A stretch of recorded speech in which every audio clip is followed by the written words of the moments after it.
ఎవరైనా నేను చులకన చేసి మాట్లాడుతున్నా మౌనం అయిపో.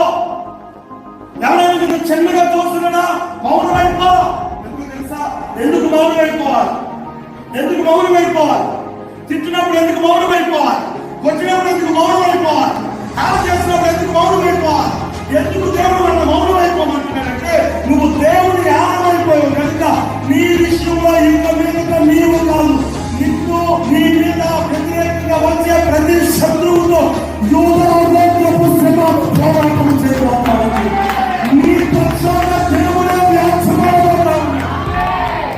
రంగంలోకి ఎవరు చెప్తారు తెలుసా? స్తోత్రం చెప్పండి.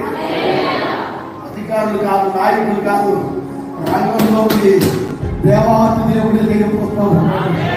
రంగంలోకి యూదా గోత్రపు సింహము దిగి నీకు వ్యతిరేకంగా వస్తున్న ప్రతి వారిని, ప్రతి శత్రువుని, ప్రతి సమస్యలను ఆ యూదా గోత్రపు సింహమే పారదోలబోతా ఉంది. వాటిని పైపరచబోతా ఉంది. వాటిని నిర్మూలపరచబోతా ఉంది.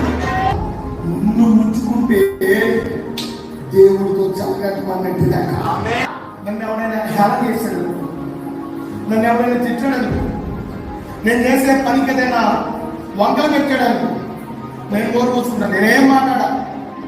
ఎందుకని? నువ్వు కలిసి చేసుకో బాగా. నీ శత్రువుకు సమాధానం చెప్పాల్సిన పనిలా ప్రతి విషయంలో నీ పక్షంగా ఇంకా మీదట యూదా గోత్రపు సింహము